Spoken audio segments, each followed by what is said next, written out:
Ceux qui sont nés dans une situation désavantageuse doivent être minuscules pour résister à la tentation de l'auto-épité. Regretter, c'est diluer la capacité intérieure de gagner. Son bonheur individuel dépend en grande partie du succès de la protection et de sa famille. Des mauvaises conséquences de la chienne, je ne vois pas le mal, ne manque pas du mal. Je n'entends pas le mal, je ne pense pas au mal, et je ne me sens pas mal. Beaucoup de gens peuvent bavarder pendant des heures de la vie des autres, succombant finalement à l'influence des potins, comme pour l'empoisonnement passant des boissons alcoolisées. N'est-il pas étrange que quiconque parle avec plaisir, avec longtemps, expliquant les défauts des autres, et ne peut pas entendre la moindre référence à ses propres erreurs? La prochaine fois que vous avez envie de parler des faiblesses morales et mentales de vos semblables, commencez immédiatement à alléger le vôtre. Pendant seulement 5 minutes et voyez ce qui se passe. Et si vous n'aimez pas parler de vos défauts, si ça te fait mal, plus tu devrais blesser, sentir de dire des choses injustes et nuisibles sur les autres. Il est empêché, et les membres de votre famille, de parler mal des autres. Retraitement la faiblesse d'une personne, vous n'aidez pas du tout. Au contraire, l'irrite ou la décourage, lui honte peut-être pour toujours, et la faisant abandonner l'amélioration. Lorsque nous volons quelqu'un le sentiment de dignité, ouvertement mesquin, nous plongeons dans le désespoir. L'homme tombé est pleinement conscient de sa faiblesse. Critiquant destructrice, vous vous poussez encore plus au découragement dans lequel il immerge déjà. Au lieu de pagir sur vous, soutenez-le avec des mots tendres et stimulants. Ce n'est que lorsque nous demandons de l'aide si une assistance spirituelle et morale est offerte. Pour les enfants et les proches, vous pouvez à tout moment donner des suggestions amicales et contenues, éliminant ainsi votre timidité et vos médidés. Ne jugez pas afin que vous ne soyez pas jugés, car avec le critère avec lequel vous serez jugés, et comme vous l'avez mesuré, ils vous mesureront aussi. Il y a beaucoup de saleté à éliminer de votre propre maison mentale. Ne vous permettez pas de bavarder sur la saleté de l'esprit des autres, mais occupez-vous pour lutter contre les faiblesses de votre propre vie. En silence, il guérit le désir de critiquer, et, une fois libre de condamnation et de bistie, apprend aux autres à être meilleurs, leur donnant le bon exemple de cœur dévoué. Les mots de fille prononcés dans une émotion supposent qu'ils ressemblent à un feu qui se propage à travers la forêt de l'amitié, brûlant toutes les herbes vertes de la relation courtoise et des pensées généreuses. Les personnes ivres d'excitation et les esclaves du choléra sont incendiaires émotionnels qui, au moindre défi, allument les phosphones des paroles en colère et mettent le feu à la paix des âmes. Tout comme les incendies de forêt provoquent des millions de dollars au pays, les inventes émotionnelles, incinérant le bonheur de millions de personnes intelligentes, causent des dommages incalculables à la pensée créative. Pire grandement, les énergies nerveuses humaines. Pour être délicat, la personne n'a pas à être d'accord avec tout. Lorsque vous n'êtes pas d'accord, vous devez rester calme et vous montrer gentille. Le travail et non contrôlé sont une faiblesse humaine. Mais tenir les rênes du tempérament et du discours est une force divine. Peu importe ce qui le provoque, il se contrôle. Avec un silence calme ou même des mots authentiquement aimables, montrez que votre délicatesse est plus forte que l'irritation de l'interlocuteur. Si le méchant ou l'acidité vous cause de l'indigestion, buvez le médicament de la douceur. Si vous décidez de changer, commencez par dire des mots honnêtes et aimables à ceux avec qui vous étiez injustement agressif. Soyez d'abord courtois avec vos proches immédiats, alors vous pourrez être normalement avec les autres. Le bonheur a ses fondements sur l'autel de la compréhension et de la politesse. Les mots grossiers tuent des amitiés sans pitié et l'harmonie des maisons. Prenez-les pour une éternité des lèvres et rendez votre vie de famille sans tribulation. Les mots doux et sincères sont du nectar pour les âmes assoiffées. Ils s'adaptent partout. Les mots doux génèrent du bonheur chez les amis, les ennemis, les églises, les bureaux, etc. Les gens se sentent soulagés quand une personne grincheuse quitte la pièce.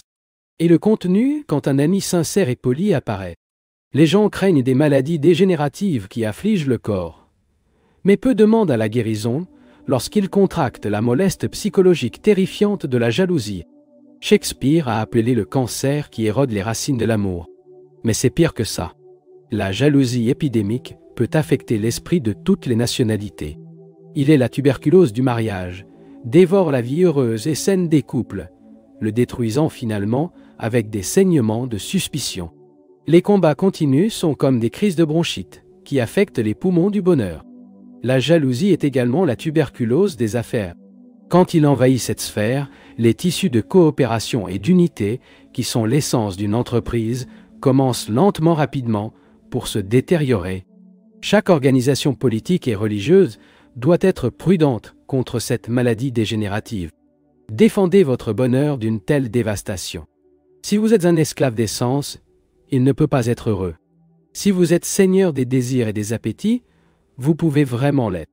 Si vous mangez trop, si vous convoitez quelque chose de contraire à votre conscience, si vous agissez mal, tiré par les sens, contre la volonté du moi intérieur, alors, définitivement, ne sera jamais heureux. Les esclaves des sens découvrent que leurs mauvaises habitudes les rivalisent pour faire des choses qui finissent par leur faire du mal. Les habitudes enracinées de Mose annulent la volonté chaque fois qu'elle essaie de prendre les rênes et de conduire les pensées au royaume d'une action correcte. Le médicament consiste à sauver la volonté des griffes des sens. Céder aux mauvaises habitudes, c'est les rendre encore plus forts, affaiblir le pouvoir de la volonté en même temps. Combattre les mauvaises habitudes du choléra, de la censure, de la jalousie, de la peur, de l'inertie, de la gourmandise ou de votre faiblesse, ne permettant pas à la tentation de gagner votre volonté. Lorsque vous décidez de faire quelque chose qui sait être absolument correct, allez-y à tout prix. Cela donnera à votre testament, guidé par la sagesse, plus de pouvoir sur les mauvaises habitudes. Oubliez les échecs matériels, l'indifférence spirituelle, la faiblesse mentale et morale, les méditations incomplètes de l'année dernière. En utilisant votre volonté de prospérer, en exerçant de l'auto-témoignage et en méditant profondément, jusqu'à ce que vous vous contactiez en véritable contact avec Dieu. Presque toutes les âmes sont des esclaves des sens, qui sont situés à la surface du corps. L'attention de l'âme est détournée de son royaume intérieur, dans la moelle, dans l'œil spirituel et dans les chakras, vers les régions extérieures du corps, où la cupidité, la tentation et l'attachement maintiennent leur forteresse. Le dévot qui veut conduire l'âme de la reine loin de la misère des sens, trouve de ne pas le faire sans provoquer un violent affrontement entre les soldats des sens et les guerriers divins de l'âme. Si il n'y a pas assez de force pour vouloir, essayez d'augmenter votre force de ne pas vouloir.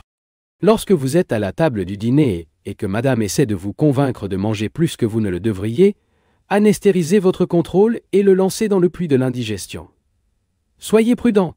Après avoir ingéré la bonne quantité et la bonne qualité de nourriture, dites-vous que je ne veux plus manger. Levez-vous de la table et partez. Si quelqu'un l'appelle dire « Hé, John, reviens et mange un peu plus », ne perdez pas la délicieuse tarte aux pommes. Répondez juste « Je ne veux pas ». Les pensées de malhonnêteté, de tentation et de vengeance sont les soldats des sens provoquant la misère. Ils veulent conquérir le royaume de votre bonheur et vous localiser dans le donjon du malheur et de la pénurie. Lorsque les soldats des mauvaises pensées se réunissent pour attaquer leur paix intérieure, éveillez les guerriers spirituels de la lumière, de l'honnêteté et de l'auto-témoignage et verrouillent une bataille redémarrée. N'oubliez pas que c'est à vous de décider de convoiter, de soumettre, de colère, de haine, de vengeance, et les préoccupations gouvernent votre vie où les guerriers divins de l'auto-témoignage, de la sérénité, de l'amour, du pardon, de la paix et de l'harmonie seront laissés. Expulsez les habitudes sensuelles rebelles qui ont apporté la misère à l'empire de leur paix. Soyez votre propre roi et laissez les paladins de bonnes habitudes prendre le contrôle du royaume de votre esprit. Alors la paix vous gouvernera pour toujours. Donnez à Dieu le bien et le mal que vous, par hasard, pratiquez. Cela ne signifie pas, bien sûr, que vous devriez consciemment faire de mauvaises choses. Mais lorsque vous ne pouvez pas éviter cela à cause des habitudes très déchirées, essayez de sentir Dieu agir à travers vous. Transférez à lui la responsabilité. Dieu aime ça. Il veut le faire savoir qu'il est celui qui rêve de son existence. Si vous vous efforcez, Dieu ne vous abandonnera jamais. Contenue dans la vibration grossière du corps physique, il y a la vibration la plus subtile du courant cosmique. L'énergie vitale. L'inondation du corps et de l'énergie vitale, elle-même, est la vibration la plus raffinée de la conscience. Les vibrations de la conscience sont si subtiles qu'il n'est pas possible de les détecter par un instrument physique. Seule la conscience peut apprendre la conscience. Les êtres humains capturent les myriades de vibrations émises par la conscience d'autres êtres humains, exprimées par des mots, des actions, des regards, des gestes, des silences, des attitudes, etc. Chaque homme porte la marque vibratoire de son propre état de conscience et émet une influence caractéristique sur les personnes et les objets.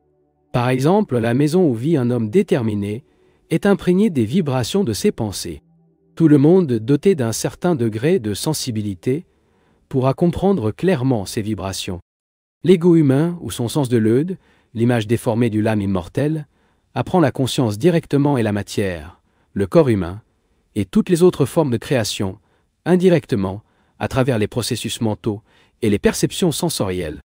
L'ego est donc toujours conscient de sa propre conscience, mais ce n'est pas de la matière, pas même le corps qu'il habite, sauf lorsqu'il résout son attention.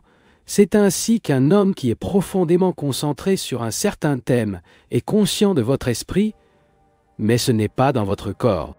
Apprenez-moi à prendre conscience de votre immensité et de votre immuabilité, au-delà de toute chose. Et je peux me voir comme faisant partie de votre être immuable. Toutes les expériences produites dans l'éveil d'un homme peuvent être reproduites dans l'état de rêve de sa conscience. Immergé dans cet état, l'homme peut rêver qu'il marche joyeusement à travers un beau jardin et se retrouve soudainement devant le cadavre d'un ami. Puis il souffre, pleure, se blesse la tête et son cœur flottant angoissé. Ou peut-être surgir soudainement une tempête dans votre rêve, puis se sentir mouillé et froid. Mais dès qu'il se réveille, le protagoniste des rêves rire de toutes ces expériences de rêve. Y a-t-il une différence entre les expériences d'un homme dans l'état de rêve et ses expériences dans l'état de la veillée? Pendant son rêve, cette personne a vécu une matière, se manifestant dans son propre corps, dans son ami, dans le jardin, etc. Et la conscience s'est manifestée dans ses sentiments de joie ou de douleur. Ainsi, les deux consciences, celle de la matière et celle de la conscience, sont présentes à la fois lorsque l'homme rêve et quand il est éveillé. L'homme est capable de créer de la matière et de la conscience dans un monde de rêve illusoire. Par conséquent, il ne devrait pas être difficile de comprendre le fait que l'esprit, utilisant le pouvoir de Maya, a créé pour l'homme le monde des rêves de la vie. Une existence consciente qui est, en substance, si irréelle, si éphémère et modifiable. Comment sont les expériences de rêve? Le monde des phénomènes opère sous le pouvoir de Maya, la loi de la dualité ou les états opposés, et donc un monde irréel, dont l'existence cache la vérité de l'unité divine et de l'immuabilité. L'homme rêve, dans son aspect mortel, avec dualité et des contrastes, avec la vie et la mort, la santé et la maladie, le bonheur et la douleur. Mais quand il éveille la conscience de l'âme, toute dualité disparaît et se reconnaît comme l'esprit éternel et béni. En devenant pleine conscience de mon unité avec Dieu, je récupérerai mon état de votre Fils. Ainsi, sans demander ni mendier, je recevrai une prospérité, une santé et une sagesse complète. Pour l'humanité désorientée, une aide médicale et mentale est importante.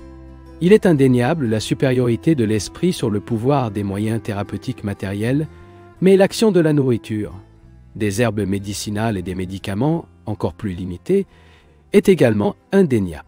Lorsque vous utilisez des méthodes mentales pour obtenir la santé, ce n'est pas nécessaire dédaigner pleinement les systèmes de traitement physique, car ces derniers sont le résultat de l'étude des lois physiques de Dieu. Tant que la conscience matérielle de son corps existe chez l'homme, il ne doit pas totalement ignorer l'utilisation de drogues de guérison. Mais dès que sa compréhension de l'origine immatérielle du corps à l'esprit, à un degré suffisant, sa foi dans le pouvoir thérapeutique des médicaments disparaîtra, car il comprendra que chaque maladie a sa racine dans l'esprit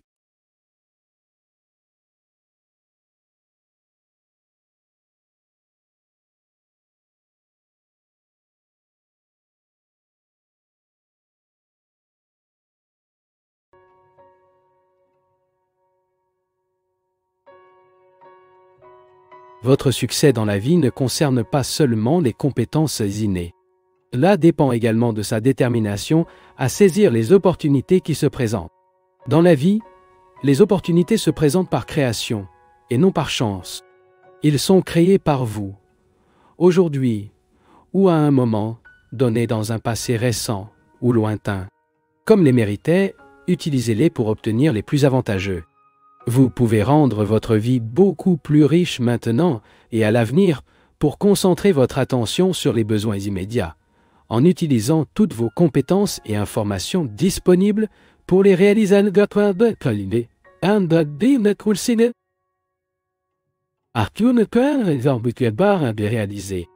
Vous devez développer tous les pouvoirs que Dieu vous a donnés, les pouvoirs illimités qui découlent des forces intimes de leur être. Vos pensées vous mèneront inévitablement à l'échec ou au succès, selon laquelle de ces pensées est plus forte. Par conséquent, vous devez sincèrement croire en vos propres plans, recourir à vos talents pour les mettre en œuvre et être réceptif à Dieu, afin qu'il puisse travailler à travers vous. Les lois divines fonctionnent tout le temps. Vous faites toujours du succès ou de l'échec en fonction du genre de pensée que vous nourrissez habituellement. Si vos pensées ont tendance à être négatives, une pensée positive occasionnelle ne suffit pas pour transformer la vibration de l'échec en une vibration de succès. L'espoir est la lumière éternelle dans le chemin sombre que l'âme doit aller pour réincarner et atteindre Dieu. Les êtres humains ont de l'espoir et s'efforcent pendant un certain temps. Mais ils échouent à plusieurs reprises, ils perdent espoir et se découragent. L'homme divin ne cesse d'attendre, car il sait qu'il a une éternité entière pour réaliser ses rêves. Tuer de l'espoir et céder au découragement est de mettre un masque animal de l'imitation pour cacher l'identité divine du pouvoir suprême. Au lieu de cela, vous devriez attendre le plus haut et le meilleur, car en tant qu'enfant de Dieu, rien n'est trop bon pour vous. Continuez à nourrir l'espoir. Il est né d'une connaissance intuitive de l'âme, que nous invoquerons enfin l'image oubliée de Dieu en nous. L'homme capable de se concentrer avec ferveur doit demander à Dieu de diriger son esprit concentré vers le bon chemin de réussite. Les gens passifs veulent qu'il fasse tout le travail, tandis que l'égoïsme s'attribuait un succès. Les personnes passives n'utilisent pas la puissance de Dieu comme intelligence. Les égoïstes, bien qu'ils utilisent l'intelligence de Dieu, oublient de demander leurs conseils sur la façon de l'utiliser. Je suis blessé de voir l'échec égoïste, après avoir fait des efforts sincères et intelligents. Il est nécessaire d'éviter à la fois la passivité et l'égoïsme. Tôt le matin et avant d'aller se coucher, chaque homme, femme et enfant devrait entrer en contact avec Dieu pour réussir. Le message de votre âme ne vient pas à Dieu par votre microphone mental, s'il a été brisé par les marteaux de l'agitation. Vous devrez réparer le microphone en pratiquant un silence profond le matin et avant de vous coucher jusqu'à toutes les pensées à vocation disparaissent. Puis affirme avec conviction, mon Père et moi en sommes un, jusqu'à ce que vous ressentiez la réponse de Dieu comme un sentiment de paix profond et croissant. Cette paix ne sera perçue que si vous pratiquez la bonne méthode de méditation. La fin croissante ou bénédiction est la preuve de contact la plus complète avec Dieu et sa réponse. Vous devez prononcer le message « Mon Père et moi en sommes un » jusqu'à ce que vous ressentiez la bénédiction puissante et réconfortante de Dieu. Si cela se produit, vous avez pris contact avec lui. Ou « Père, je vais raisonner, je veux et j'agirai, mais guide ma raison, ma volonté et mon activité afin de faire ce que je devrais faire pour acquérir la santé, la richesse, la paix et la sagesse. Je ne veux même pas être avant de contacter Dieu en premier et donc rugir sa volonté et son activité pour atteindre le bon objectif. Vous ne pouvez pas recevoir de réponse si vous appelez quelqu'un pour un microphone et y allez bien que... Par conséquent, ne priez pas une seule fois et ne tais-toi pas, mais répandez à plusieurs reprises votre prière à Dieu à travers votre microphone mental serein jusqu'à ce que vous entendiez la voix divine. La plupart des gens prient à la hâte sans attendre de recevoir la réponse. N'oubliez pas que le moyen le plus sûr d'atteindre la prospérité complète, ou la santé, l'argent, la paix et la sagesse, consiste à revendiquer d'abord votre droit de naissance, perdu en émettant continuellement un message à Dieu à travers votre microphone mental serein, jusqu'à recevoir la réponse divine grâce à la bénédiction croissante de la méditation. Quand l'esprit est silencieux, car il est beau, rapide et lisse, une façon de tout percevoir. Une personne calme reflète les yeux calmes, l'intelligence du visage aigu et la réceptivité appropriée dans l'esprit. C'est un homme d'action prêt à l'emploi et décisive, mais elle n'est pas prise par des impulsions et des désirs qui lui viennent soudainement. Pensez toujours d'abord à ce que vous allez faire et comment cela vous affectera. Agir sur l'impulsion n'est pas la liberté, car vous serez lié aux effets néfastes des mauvaises actions. Cependant, être capable de faire des choses que votre perspicacité dit être bonnes pour vous, c'est-à-dire d'avoir la liberté. Ce type d'action, guidé par la sagesse, se traduit par une existence divine. L'homme ne devrait pas être un automate psychologique, comme un animal, qui n'agit que conduit par l'instinct. Ne pas penser est un grand péché contre l'esprit qui habite en vous. Nous avons été faits pour être conscients de ce que nous faisons. Nous devons réfléchir avant d'agir. Nous devons apprendre à oser l'esprit afin que nous puissions évoluer et exécuter notre unité avec le Créateur. Tout ce que nous faisons devrait être le résultat d'une pensée préméditée. Un étudiant a fait une grave erreur et a regretté. J'ai toujours cultivé de bonnes habitudes. Il semble incroyable que ce malheur me soit arrivé. Son erreur était de trop faire confiance aux bonnes habitudes et de négliger l'exercice permanent du jugement correct, lui a-t-il dit, Paramahansa Yogananda. Vos bonnes habitudes aident dans des circonstances communes et connues, mais peuvent ne pas être suffisantes pour la guider lorsqu'un nouveau problème se pose. Alors le discernement est nécessaire. Par méditation profonde, vous apprendrez à choisir toujours la bonne façon, même lorsque vous confrontez des circonstances extraordinaires. L'homme n'est pas un automate, donc il ne peut pas toujours vivre judicieusement, simplement en se guidant par des règles fixes et des préceptes moraux rigides. Dans une grande variété de problèmes et d'événements quotidiens, nous trouvons un champ pour développer un bon discernement. Un bon jugement est une expression naturelle de sagesse, mais cela dépend quotidiennement de l'harmonie interne, qui est l'équilibre mental. Quand il manque d'harmonie, l'esprit n'a pas de paix, et sans paix, ni discernement, ni sagesse. La vie est pleine de sauts et de bosses. Dans les moments difficiles qui exigent un discernement plus net, si vous préservez votre équilibre mental, vous atteignez la victoire. L'harmonie interne est votre meilleur soutien pour soutenir la charge de la vie. L'agitation qui secoue et distrait l'esprit, toute vision, et provoque des malentendus, des émotions, toute votre vision. Les variations de l'humeur exécuteront leur vision. La plupart des gens agissent non pas à cause de la compréhension, mais selon leur humeur. La compréhension est la vision de votre intérieur. La contemplation de votre âme, le télescope de votre cœur. La compréhension est un équilibre entre l'intelligence calme et la pureté du cœur. L'émotion est un sentiment déformé qui vous amènera à faire de mauvaises choses. La compréhension guidée uniquement par l'intellect devient froid et le conduira également à agir mal. Tu dois avoir une compréhension équilibrée. Si votre compréhension est régie par le cœur et la tête, vous aurez une vision claire de vous voir et de vous voir. Vous devez analyser les nombreux préjugés auxquels votre compréhension est sujette. Chaque fois que vous prenez une décision ou un jeu, demandez-vous si vous êtes ému par la compréhension, l'émotion ou une autre influence sur votre esprit. Bien que soumis à la colère ou à l'ambition, tout en étant influencé par la réflexion trompeuse sur les autres, tout en étant affecté par l'incapacité de comprendre les autres, bien que cela se produise, votre propre compréhension sera claire. La raison humaine peut toujours trouver des avantages et des inconvénients pour les bonnes et les mauvaises actions. Elle est compiée injuste. Le discernement reconnaît comme son étoile polaire un seul critère: l'âme.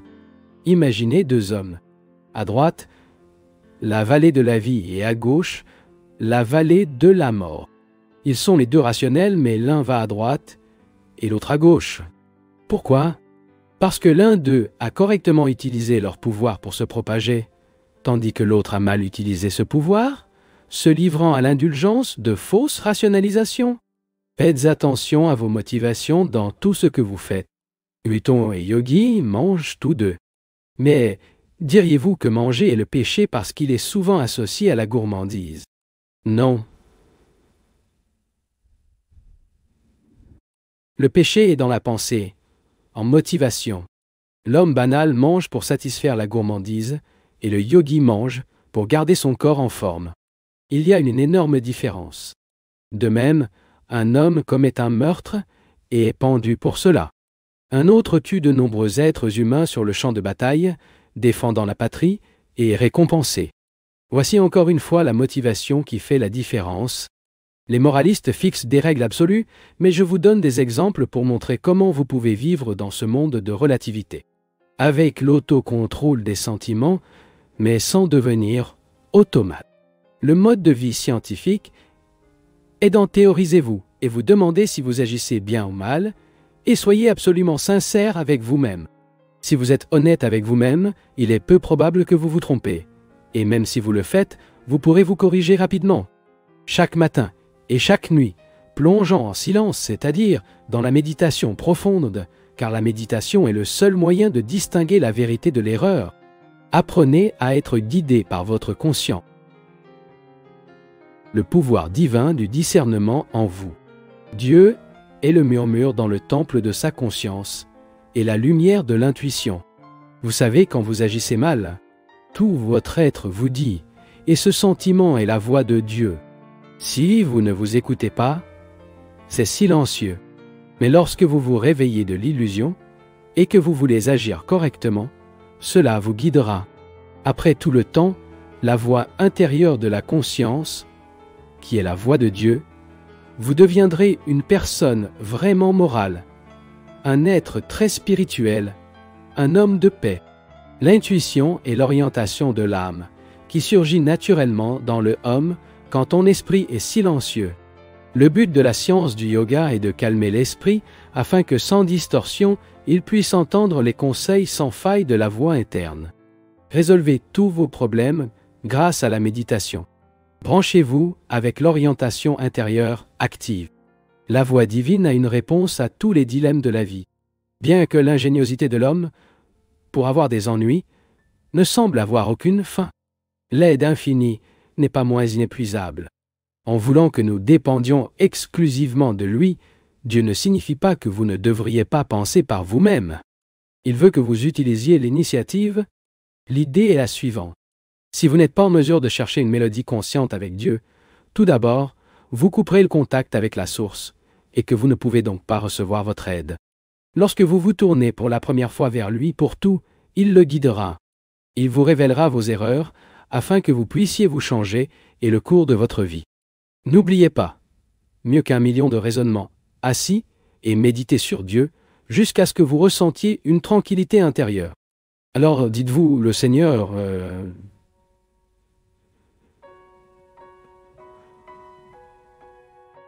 Alors, dites-vous le Seigneur, je ne peux pas résoudre mon problème seul, même si j'ai un nombre incalculable de pensées différentes, mais je peux le résoudre en vous mettant entre vos mains, en vous demandant d'abord votre orientation, puis en l'analysant sur différents angles, cherchez une solution possible. Dieu aide ceux qui s'aident eux-mêmes. Lorsque votre esprit est silencieux et plein de foi après avoir prié Dieu en méditation, vous pourrez voir diverses réponses à vos problèmes. Et parce que votre esprit s'est calmé, il est également capable de choisir la meilleure solution. Suivez cette orientation et réussira. Il s'agit d'appliquer la science de la religion dans votre vie quotidienne